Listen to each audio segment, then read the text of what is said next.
दौरान दशकों तक हमारे फ्रीडम फाइटर्स, थिंकर्स, रेवोल्यूशनरीज हमारे देश को आजाद कराने के लिए संघर्ष करते रहे। कोई पॉलिटिकल पार्टी बनाकर प्रेशर क्रिएट करता, कोई सत्याग्रह के जरिए गोरों के नाक में दम कर देता, तो कोई सीधा हथियार उठा लेता। और ऐसे आंदोलनकारियों, क्रांतिकारियों को गाली बकते थे, इन पर कोर्ट में उनके खिलाफ गवाही तक देते थे।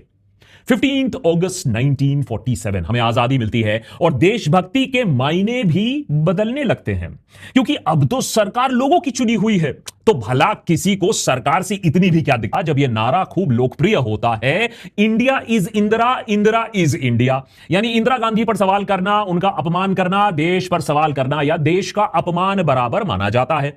देश की पहली इमरजेंसी के दौरान इंदिरा गांधी की सरकार के खिलाफ विरोध करना देशद्रोह की तरह देखे जाने लगा।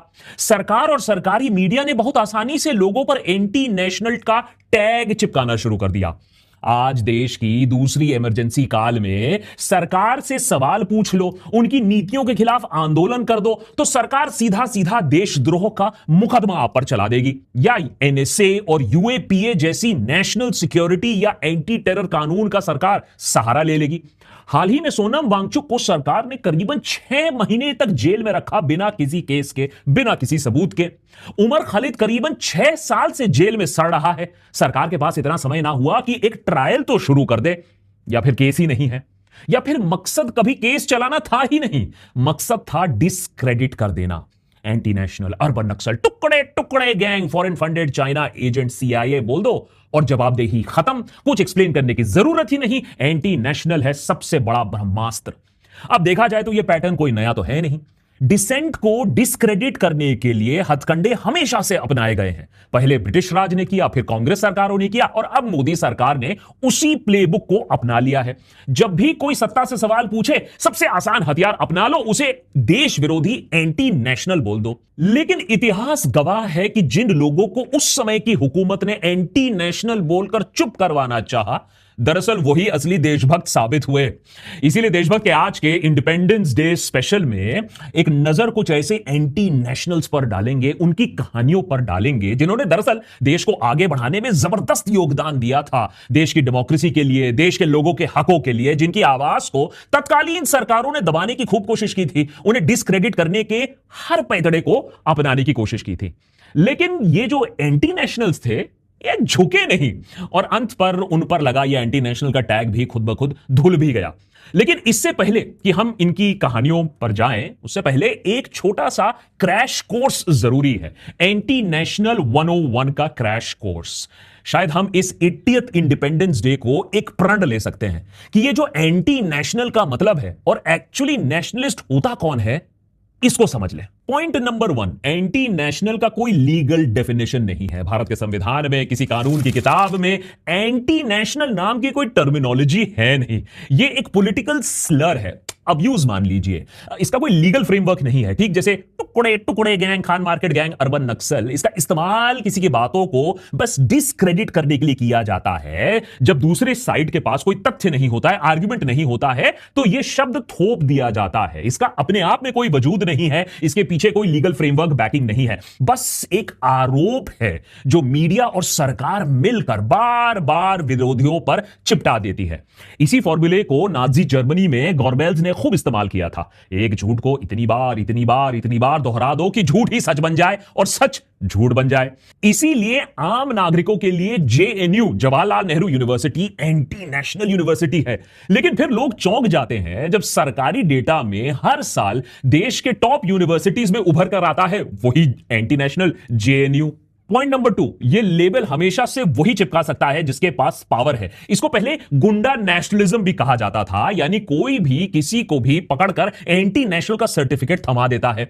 अगर मैं सड़क पर आपको रोककर, आपका कॉलर पकड़कर आपको एंटी नेशनल बोल दूं, तो आप मुझे गुंडा नेशनलिस्ट ही कहोगे ना। हमारा तो वैसे में ट्रेडमार्क नाम भी है, द देशभक्त। यह सर्टिफिकेट देने का धंधा हम खूब चला सकते थे। लेकिन हमारा मानना है कि देशभक्ति बेची नहीं जा सकती।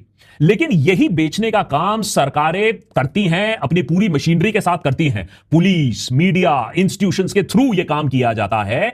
जो सवाल उठाता है उसे डेटा से गलत साबित नहीं किया जाता है। उसे बोला जाता है तुम CIA हो, तुम सोरोस हो, तुम एंटी नेशनल हो, तुम चुप बैठ जाओ। पॉइंट नंबर 3, देश और सरकार दो अलग चीजें हैं, लेकिन इनको जानबूझकर मिक्स कर दिया जाता है। ठीक जैसे बाबा टाइप लोग अपने आप को भगवान बोल देते हैं, ठीक जैसे ढोंगी बाबाओं से धर्म को बचाना होता है, वैसे ही ढोंगी और पाखंडी नेताओं से हमें देश को बचाना होता है। और हर एक नागरिक की यह ड्यूटी बनती है। सारे नेता टाइप लोगों पर कड़ी नजर रखो, किसी को भगवान मत बनने दो। पॉइंट नंबर 4, देशभक्त और देशद्रोही का फॉल्स बाइनरी। अब हाइपर नेशनलिस्ट फोर्सेस जो होते हैं वो लोगों को सिर्फ दो भागों में, आप तो जानते हो उनको बंटवारा बहुत अच्छा लगता है, लोगों को दो भागों में बांट देते हैं। या तो तुम देशभक्त हो यानी सरकार का अंधा समर्थन करते हो, या तुम देश विरोधी हो माने ऑटोमेटिकली सरकार पर तुम सवाल पूछने वालों में आते हो। बीच का कोई रास्ता नहीं रहता है, कॉन्स्टिट्यूशनलिज्म का कोई रास्ता नहीं रहता है। जबकि असलियत में एक हेल्दी डेमोक्रेसी में डिसेंट और देशभक्ति एक दूसरे के ऑपोजिट नहीं बल्कि एक दूसरे के साथ चलते हैं। सरकार से सवाल पूछने वाला ही देशभक्त होता है, पिछवाड़ा चाटने वाला नहीं होता है। इसीलिए उन वालों को गोबर भक्त कहा जाता है। पॉइंट नंबर 5, डेमोक्रेसी में सवाल पूछना आपका हक नहीं, आपकी जिम्मेदारी बनती है। अक्सर हमें देशभक्त पर भी पूछा जाता है कि अरे हम करें तो करें क्या, बोले तो बोले क्या, मीडिया भी बिकी हुई है, विपक्ष भी कमजोर है, कोर्ट सरकार के खिलाफ कुछ बोलेगी नहीं।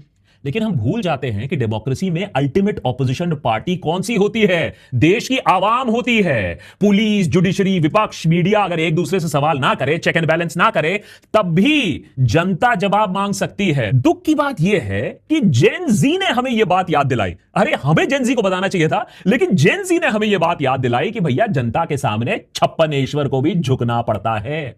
याद रखिए, जो भी एक नागरिक को सवाल पूछने के अधिकार से हटाए, सवाल पूछने के अधिकार को कमजोर करे, जो भी नागरिकों को धमकाए, उन्हें पनिश करे सवाल पूछने से, अपने डेमोक्रेटिक राइट्स को एक्सरसाइज करने से, वो सबसे बड़ा एंटी नेशनल होता है। फाइनली पॉइंट नंबर 6, 51% सीट्स जीत लेने के बाद भी देश के 49% लोगों को आप चुप नहीं कर सकते, उनकी चुप्पी खरीद नहीं सकते हो। सुप्रीम कोर्ट जज दीपक गुप्ता ने कहा, बहुत बढ़िया कहा है, कि जब एक पार्टी मेजॉरिटी प्रूव कर लेती है, सरकार में आ जाती है, तो इसका मतलब यह नहीं होता है कि वो पूरी जनता की आवाज है। डेमोक्रेसी में डिसेंट